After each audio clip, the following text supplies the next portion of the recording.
Good morning. Morning మ్యాగజైన్కి స్వాగతం. ప్రముఖ దినపత్రికలో వస్తున్న వార్తలు వెనక జరుగుతున్న పరిణామాలు చూద్దాం. ఈనాడు చూస్తే రండి పరిశ్రమలు పెట్టండి అన్నటువంటి వార్తని హైలైట్ చేశారు. ఒక్కో పారిశ్రామికవేత్త ఏపీలో ఒక్కటైనా ఏర్పాటు చేయాలి. సిఐ వార్షిక సదస్సులో ముఖ్యమంత్రి చంద్రబాబు పిలుపు. 23 నెలల్లో 23 లక్షల కోట్ల పెట్టుబడులు ఆకర్షించామని వెల్లడి. భారత పరిశ్రమల సమాఖ్య తరపున ఒక్కో పారిశ్రామికవేత్త కనీసం ఒక్క పరిశ్రమ ఆంధ్రప్రదేశ్లో ఏర్పాటు చేయాలని ముఖ్యమంత్రి చంద్రబాబు కోరారు. గత 23 నెలల్లో ఆంధ్రప్రదేశ్కి తాము 23 లక్షల కోట్ల పెట్టుబడులు ఆకర్షించగలిగామని, దీని ద్వారా 23 లక్షల ఉద్యోగాలు సృష్టించగలుగుతామని తెలిపారు. పెట్టుబడుల ఆకర్షణలో ఇప్పుడు 2వ స్థానంలో ఉన్నామని, తొలి స్థానంలో నిలవాలంటే తన లక్ష్యమని వెల్లడించారు. ఈ విషయంలో దేశంలో అందరికంటే ముందుండేలా ఆంధ్రప్రదేశ్ను ప్రమోట్ చేయాలని తమ ప్రధాన ఉద్దేశం అని చెప్పారు. సోమవారం సాయంత్రం సిఐఐ నిర్వహించిన వార్షిక సదస్సులో ఢిల్లీలో ముఖ్యమంత్రి మాట్లాడారన్నటువంటిది హైలైట్ చేశారు. లేకపోతే పోలవరం పూర్తికి సహకరించండి, పోలవరం బనకచర్ల ప్రాజెక్టుకు అనుమతి ఇవ్వండి. జలశక్తి మంత్రి సిఆర్ పాటిల్కు ముఖ్యమంత్రి చంద్రబాబు వెంటే కేంద్ర మంత్రి సిఆర్ పాటిల్తో సమావేశమైన సీఎం చంద్రబాబు, పక్కన కేంద్ర మంత్రి రామ్మోహన్ నాయుడు. ఇదంతా ఇంతకీ నాకు అర్థం కాలేదు. పోలవరంకి వాళ్ళు సహకరించకపోతే ఈ నెల్లి బతిలాడుతున్నారా, లేకపోతే వాళ్ళు కట్టిస్తుంటే ఆ పేరు మళ్ళీ వాళ్ళకి పోకుండా ఈయన అడుగుతున్నారా? పోలవరం మొత్తం కేంద్ర ప్రభుత్వం 5 పైసలతో సహా ఇంక్లూడింగ్ పరిహారంతో సహా మళ్ళీ ఇంకా సహకరించండి అని అడగడం ఏంటో నాకు అర్థం కాలే. సహకరించాల్సింది రాష్ట్ర ప్రభుత్వం కదా. అంటే బీజేపీతో ఉంటేనే బీజేపీ నోట్లో మట్టి కొట్టి ప్రచారం తమ వైపుకి లాక్కుని అదేదో పోలవరం తాము గట్టిస్తున్నట్టు బిల్డప్ చేయడం కాకపోతే ఇంకేమైనా ఉందా? లేకపోతే భారత్ ఎవరికి లొంగదు, పోఖ్రాన్ పరీక్షలు ఇందుకు ఉదాహరణ. సోమనాథ్ ఆలయ పునరుద్ధరణకు నెహ్రూ వ్యతిరేకించారు. పటేల్ కృషి వల్లే పునర్నిర్మాణం సాధ్యమైంది. సోమనాథ్ అమృత మహోత్సవంలో ప్రధాని మోడీ ఉద్ఘాటన. భారత్ను లొంగ తీసుకోవడం ప్రపంచంలో ఎవరికీ సాధ్యం కాదు, ప్రధాని నరేంద్ర మోడీ ఉద్ఘాటించారు. పోఖ్రాన్ అణుపరీక్షల సమయంలో అంతర్జాతీయంగా మన దేశంపై ఎంతో ఒత్తిడి వచ్చిందని, అయినా అటల్ బిహారీ వాజ్పేయి నేతృత్వంలో అప్పుడు బీజేపీ ప్రభుత్వం వెనక్కి తగ్గలేదని ఆయన గుర్తు చేశారు. గుజరాత్లోని పవిత్ర పుణ్యక్షేత్రం సోమనాథ్ ఆలయ పునర్నిర్మాణం జరిగి 75 ఏళ్ళు పూర్తి అయినట్టు సందర్భంగా నిర్వహిస్తున్న కార్యక్రమాల్లో ఆయన పాల్గొన్నారన్నట్టు హైలైట్ చేశారు. లేకపోతే న్యాయవాదులు, న్యాయ వ్యవస్థ మధ్య వివాదాల పరిష్కారానికి కమిటీలు అన్ని హైకోర్టుల పరిధిలో ఏర్పాటు చేయాలి. సీజీఐ జస్టిస్ సూర్యకాంత్ ఆదేశం. న్యాయవాదులు, న్యాయ వ్యవస్థ మధ్య తలెత్తే వివాదాల పరిష్కారం కోసం దేశంలోని అన్ని హైకోర్టులు తమ పరిధిలో ఫిర్యాదుల పరిష్కార కమిటీలు ఏర్పాటు చేయాలని సుప్రీంకోర్టు ప్రధాన న్యాయమూర్తి సూర్యకాంత్ ఆదేశించారు. అందులో high court, bar association, bar council ప్రతినిధులకు ప్రాతినిధ్యం కల్పించాలని నిర్దేశించారు. ఇదే తరహాలో జిల్లా, తాలూకా స్థాయిలోని ఫిర్యాదుల పరిష్కార కమిటీలు ఏర్పాటు చేసి స్థానిక న్యాయవాద సంఘాల ప్రతినిధులు సభ్యులుగా నియమించాలని పేర్కొన్నారన్నటువంటిది హైలైట్ చేశారు. లేకపోతే సింగపూర్, ఏపీ మధ్య డిజిటల్ వాణిజ్య కారిడార్ పైలట్ ప్రాజెక్ట్గా ప్రారంభించండి. మిర్చి ఎగుమతులకు సహకరించండి. సింగపూర్ ప్రభుత్వాన్ని కోరిన మంత్రి Lokesh. Singapore, AP, Visakhapatnam, Krishnapatnam port మధ్య డిజిటల్ వాణిజ్య కారిడార్ పైలట్ ప్రాజెక్టుగా ప్రారంభించాలని సింగపూర్ ప్రభుత్వాన్ని రాష్ట్ర విద్యా ఐటీ శాఖల మంత్రి లోకేష్ కోరారు.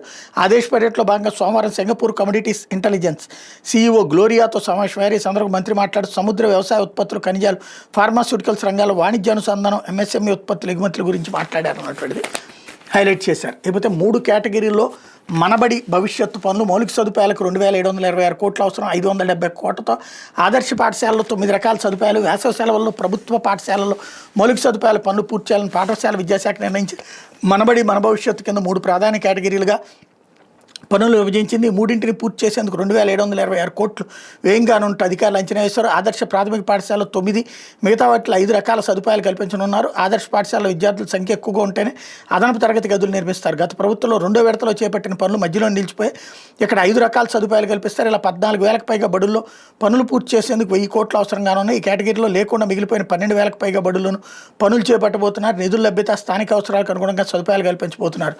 అన్ని బడుల్లోనూ తాగునీరు, మరుగుదొడ్ల సమస్య లేకుండా చేస్తారన్నటువంటిది హైలైట్ చేశారు. లేకపోతే అవి బంగారు పూత పూసిన రాగి ఆభరణాలు. అంజనాద్రి అంజన్నకి ఇచ్చే నగల వ్యవహారాల కలకలం. కర్ణాటకలోని కొప్పల జిల్లా గంగావతి సమీపంలో వెలిసిన అంజనాద్రి అంజన్నకు హైదరాబాద్కు చెందిన వ్యాపారవేత్త మహేష్ కుమార్ రెడ్డి సమర్పించిన ఆభరణాలు పూర్తిగా బంగారంతో చేసినవి కావని తేలింది. అది బంగారు పూత పూసిన రాగి ఆభరణాలను పరీక్షలు వెల్లడైంది. నెల 8న ఏఎంఆర్ నిర్మాణ సంస్థ అధ్యక్షుడు మహేష్ కుమార్ రెడ్డి అంజనాద్రికి మకరతోండం, గద, ఛత్రం, కిరీటం తదితర 12 ఆభరణాలు సమర్పించారు. దేవాదాయ శాఖ మార్గదర్శకాల ప్రకారం ఎవరైనా భక్తులు కానుకలు తీసుకొచ్చినప్పుడు తొలుత వాటిని పరీక్షించాలి. వాటికి సంబంధించిన బిల్లులు, ధృవీకరణ పత్రాలు పరిశీలించాలి. అయితే స్థానిక శాసనసభ్యుడు గాలి జనార్దన్ రెడ్డి ఆ రోజు జరిగిన కార్యక్రమంలో పాల్గొనడంతో అధికారులు నిబంధనలు పాటించలేదు. 2 తహసీల్దార్లు హాజరై ఆభరణాలు స్వీకరించారు. అప్పట్లో వీటి విలువ 2.5 కోట్లుగా ప్రకటించారు.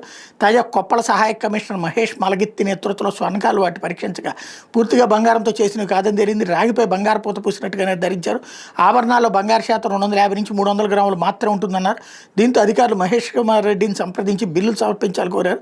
బిల్లులు వచ్చిన తర్వాత తదుపరి చర్యలు తీసుకుంటామని చెప్పారు అన్నటువంటిది హైలైట్ చేశారు. అయితే నిర్మాణ లోపాలు సరిచేశాకే టోల్ వసూలు చేయండి. దెందులూరు ఎమ్మెల్యే చింతమనేని పట్టు కలపర్రు టోల్ ప్లాజాలో 11 గంటల పాటు నిలిచిన వసూలు సమస్యల పరిష్కారం కలెక్టర్ హామీతో వెనక దగ్గర ఎమ్మెల్యే. ఏలూరు జిల్లా చెన్నై కోల్కతా జాతీయ రహదారి కలపర్రు టోల్ ప్లాజా వద్ద వాహనదారుల నుంచి టోల్ వసూలు చేయడానికి వీల్లేదని దెందులూరు ఎమ్మెల్యే చింతమనేని ప్రభాకర్ అభ్యంతరం తెలిపారు. దీంతో ఆదివారం అర్ధరాత్రి నుంచి సోమవారం మధ్యాహ్నం వరకు వాహనదారు నుంచి టోల్ వసూలు చేయలేదు. ఏలూరు జిల్లా పరిధిలోని కలపర్రు నుంచి గుండుగోలను వరకు ఈ రహదారి అధ్వానంగా మారింది. దారి పొడవునా పలు చోట్ల గుంతలు ఉండటంతో సాఫీగా ప్రయాణం సాగడం లేదు.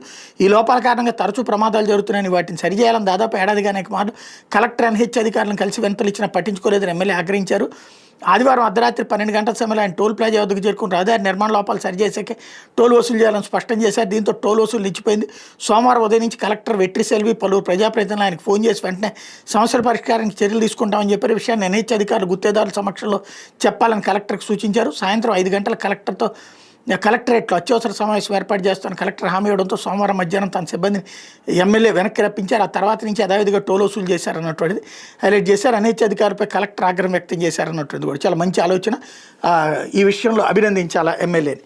ఇకపోతే సవాళ్ల బాటలో చిట్ ఫండ్ రంగం సమస్యలపై ప్రభుత్వాలు స్పందించాలి. All India association of chit fund అధ్యక్షుడు వడ్డే వెంకటేశ్వరరావు తెలుగు రాష్ట్రాల్లో చిట్ ఫండ్ రంగం ఎన్నో సవాళ్ళను ఎదుర్కొంటుందని all India association of chit fund అధ్యక్షుడు వడ్డే వెంకటేశ్వరరావు పేర్కొన్నారు. మధ్యతరగతి దిగువ మధ్యతరగతి ప్రజలకు ఉపయోగపడుతున్నామని తమ సమస్యలపై ప్రభుత్వాలు స్పందించాలన్నారు. విజయవాడలో సోమవారం జరిగిన federation of AP chit fund association సభ్యుల సమావేశంలో ఆయన మాట్లాడారన్నటువంటిది హైలైట్ చేశారు. తిరుమలలో కనిపించని వేసవి రద్దీ.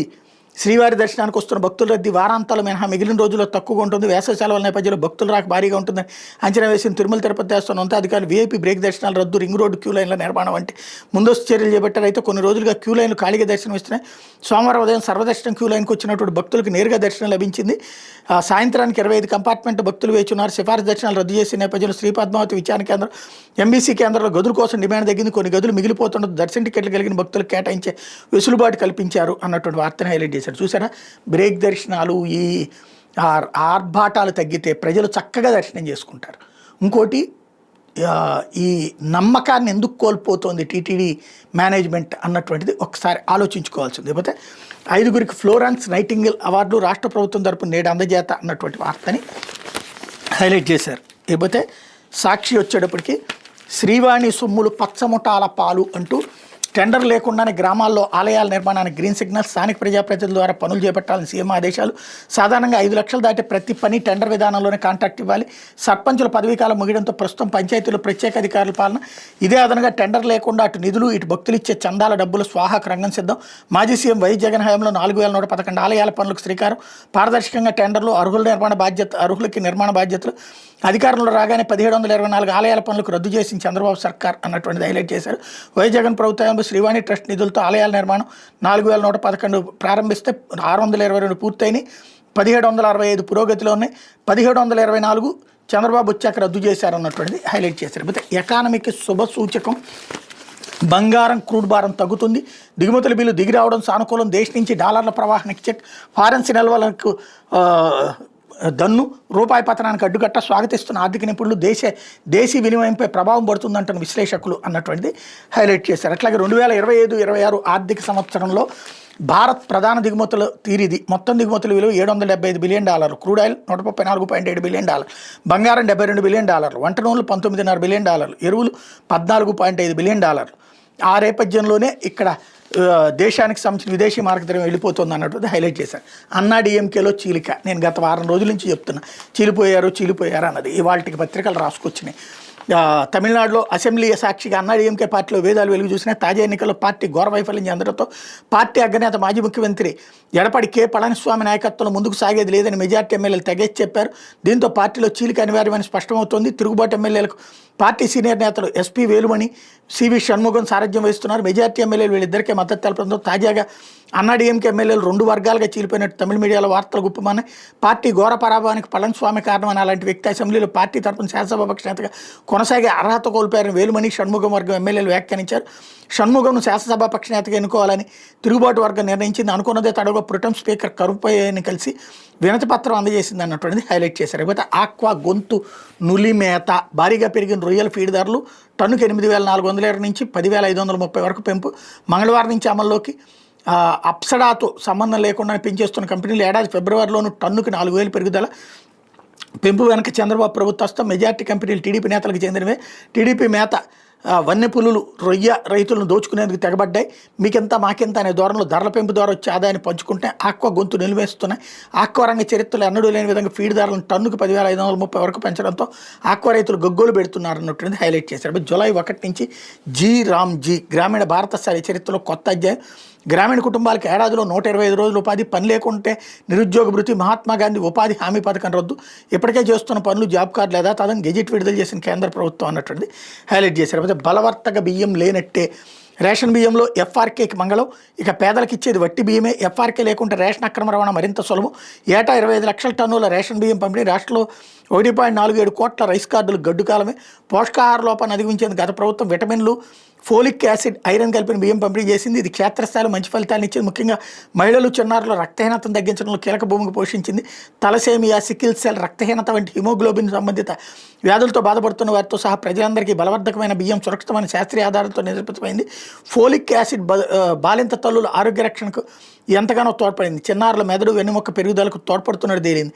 కానీ అవన్నీ ఇప్పుడు రద్దు చేశారన్నటువంటిది హైలైట్ చేశారు. అయితే టీడీపీలో అసంతృప్తి జ్వాలలు, పార్టీ కమిటీల నియామకంపై నేతల తీవ్ర అసహనం, యువతకు ప్రాధాన్యత పేరుతో సీనియర్లకు, ముఖ్య నేతలకు కీలక పదవుల నుంచి అలంకారప్రాయ పదవులు ఇచ్చి పక్కన పెట్టిన వైను, రాష్ట్ర అధ్యక్షుడిగా చేసిన కళా వెంకటరావుకు ఉపాధ్యక్ష పదవి, బోండా సోమిరెడ్డి వంటి సీనియర్లను పాలిట్ బ్యూరో నుంచి తప్పించి డమ్మీ పదవులు, 2024 విన్నింగ్ టీం అని చెప్పి 175 మంది పరిశీలకుల్లో 90% మందికి ఉద్వాసన, మంత్రి పదవులు కావాలంటున్న సీనియర్లకు పార్టీ పదవులు, పలు జిల్లాల్లోనూ ప్రాధాన్యాలు మార్చిన లోకేష్ చంద్రబాబు, డబ్బు లాబింగ్ చేసే నేతలను అందలం ఎక్కించడంపై పార్టీలో ఆందోళన అన్నటువంటిది హైలైట్ చేశారు. అట్లాగే మా నాయకులు భూ కబ్జాలని అడ్డుకోండి అంటూ తిరుపతి జిల్లాలో టీడీపీ నేతల భూ కబ్జాలపై ఆ పార్టీ కార్యకర్తలు నిరసనకు దిగారు. అధికారాన్ని అడ్డబెట్టుకుని కోట్ల విలువైన ప్రభుత్వ భూమిని ఆక్రమించుకున్నారంటూ రాయల చెరువుపేట టీడీపీ కార్యకర్తలు తహసీల్దార్ కార్యాలయం ఎదుటి నిరసన తెలిపారన్నటువంటి వార్తని హైలైట్ చేశారు. లేకపోతే అనంత రైతన్న ఆక్రందన అంటూ తీవ్ర కరువు బారిన పడిన రైతాంగాన్ని ఆదుకోవడంలో చంద్రబాబు ప్రభుత్వం విఫలమైందని అనంతపురం జిల్లా రైతులు పోరుబాటు పెట్టారు.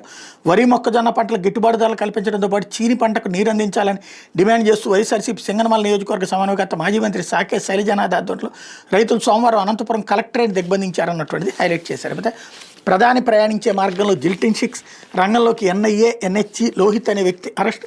ప్రధాని నరేంద్ర మోడీ ఆదివారం బెంగళూరు పర్యటన సందర్భంగా ఆయన ప్రయాణించే రోడ్డు సమీపంలో జిల్టిన్ 6 బాక్స్ లభించడంతో national investigation agency, national security group రంగంలోకి దిగే లోహిత్ అనే వ్యక్తిని అరెస్ట్ చేశారు. అతని దగ్గర పోలీస్ శాఖ పలు దర్యాప్తు సంస్థల ఫోన్ నెంబర్లు ఉండగమన్నారు. ఇతడు ఉత్తుత్తి బాంబు బెదిరింపు కాల్ చేసేవాడని తెలిసింది. అతని పోలీసులు విచారించగా నాకు జాతీయ భద్రతా సలహాదారు అజిత్ దోవల్ తెలుసు, ఎన్ఐఏ డైరెక్టర్ తెలుసు, సిబిఐ డైరెక్టర్ కూడా తెలుసు, డీజీపీతో మాట్లాడుతుంటే విచిత్రమైన సమాధానాలు చెప్పినట్టు తెలిసింది.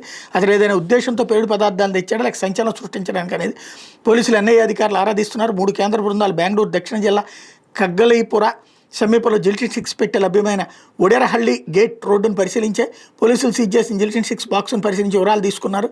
అవి తయారైన చోటు, అమ్మిన డీలరు తదితరుల సమాచారం సేకరించే పనిలో నిమగ్నమయ్యారన్నటువంటిది హైలైట్ చేశారు. లేకపోతే కొత్త నోటిఫికేషన్ ఇవ్వాల్సిందే, న్యాయ వ్యవస్థను ధిక్కరిస్తున్న ఉన్నత విద్యాశాఖ కోర్టు పరిధిలో 2023 వర్షాల నోటిఫికేషన్పై కేసులు, న్యాయస్థానం అనుమతి లేకుండా 3220 పోస్టుల నోటిఫికేషన్ రద్దు, కొత్త నోటిఫికేషన్పై తొందరపాటు చర్యలు వద్దని హైకోర్టు, అయినా నోటిఫికేషన్ ఇవ్వాల్సిందేనంటూ రిజిస్ట్రార్లపై ఉన్నత విద్యా కార్యదర్శి ఒత్తిళ్లు అన్నటువంటిది హైలైట్ చేశారు. లేకపోతే ఆంధ్రజ్యోతి వచ్చేటప్పటికి బంగారం ఎందుకు కొనద్దంటే అంటూ మన విదేశీ మారక ద్రవ్య నిల్వలను కాపాడుకోవడమే లక్ష్యం. ఏటా మన పసిడి దిగుమతులు 700 నుంచి 900 టన్నులు. కిందటి ఏడాది ముడి చమురు, స్వర్ణం, వంట నూనెలు, ఎరువుల దిగుమతికే ఏకంగా 23 లక్షల కోట్ల వ్యయం. భారతదేశం మొత్తం దిగుమతుల బిల్లు 74 లక్షల కోట్లు. ప్రస్తుతం మన వద్దన్నది 9 నుంచి 11 నెలలకు సరిపడే నిల్వలే. అవి వేగంగా కరిగిపోతే ఆర్థిక సంక్షోభంలోకి జారే ముప్పు. అందుకే దేశ ప్రజలకు పలు సూచనలు చేశారు ప్రధాని మోడీ. ఆన్లైన్ క్లాసులకు మారండి, ఖర్చులు తగ్గించుకొని విదేశాలకు వెళ్ళొద్దు, ప్రజలకు ప్రధాని మరోసారి విజ్ఞప్తి అన్నటువంటిది హైలైట్ చేశారు. ఏపీ పిలుస్తోంది 22 నెలల్లో 22 లక్షల కోట్ల పెట్టుబడులు, 2 ఏళ్లలోపు 24 లక్షల ఉద్యోగాలు సృష్టి అంటూ చంద్రబాబు గారి స్పీచ్ని ఇక్కడ కూడా హైలైట్ చేశారు. అయితే అమరావతిలో పుంగోల్ సింగపూర్ తరహా టౌన్షిప్, రాజధాని అమరావతిలో సింగపూర్ ఆధునిక పుంగోల్ తరహా ఇంటిగ్రేటెడ్ టౌన్షిప్ నిర్మిస్తామని రాష్ట్ర ఐటీ విద్యాశాఖ మంత్రి లోకేష్ ప్రకటించారు. ఇది ఆంధ్రప్రదేశ్ కాకుండా దేశానికి రోల్ మోడల్ టౌన్షిప్గా నిలుస్తుందని చెప్పారు. సింగపూర్ పర్యటనలో ఆయన సోమవారం అక్కడ వాణిజ్య పరిశ్రమల శాఖ ఆధ్వర్యంలో జాయింట్ ఇంప్లిమెంటేషన్ స్టీరింగ్ కమిటీ సమావేశంలో పాల్గొన్నారన్నటువంటిది హైలైట్ చేశారు. అయితే స్టాలిన్ ఇంటికి విజయ్, ఇతర విపక్ష నేతల నివాసాలకు వెళ్లిన తమిళనాడు ముఖ్యమంత్రి స్టాలిన్ వైగోలకు ఆత్మీయ పలకరింపులు, సంభ్రమాశ్చర్యాలకు గురైన నాయకులు, ఆత్మీయ స్వాగతం పలికిన మాజీ సీఎం. తమిళనాడు కొత్త సంప్రదాయం, సీఎం చేరుతో విపక్ష నేతల్లో ఆనందం. కక్షపూరిత రాజకీయాలకు చెక్, మచ్చిక రాజకీయం అన్న అన్నాడీఎంకే.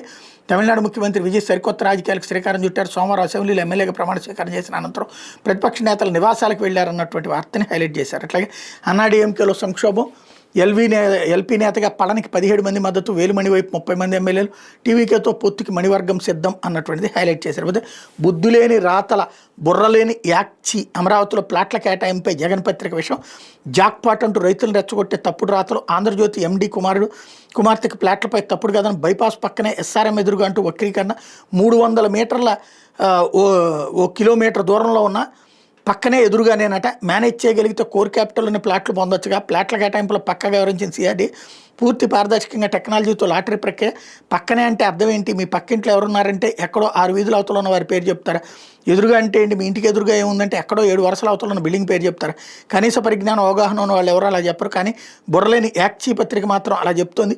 సీఎం సన్నిహితులకైనా జాక్పాట్ శీర్షికన బుద్ధిలేని రాతలు రాసేసింది. తొలిదశ భూ సమీకరించి ప్రతి సందర్భంలో రాజధాని రైతుల సమస్యలను ప్రభుత్వం దృష్టికి తెస్తూ పరిష్కారానికి ప్రయత్నిస్తున్న ఆంధ్రజ్యోతిపై అదే రైతులు వ్యతిరేకత తెచ్చేందుకు పిచ్చి ప్రయత్నం చేసింది. ఈ క్రమంలో తన వెరితనాన్ని ఆంధ్రజ్యోతి యాజమాన్యంపై తన అక్కసును బయటపెట్టుకుంది అన్నటువంటిది హైలైట్ చేశారు.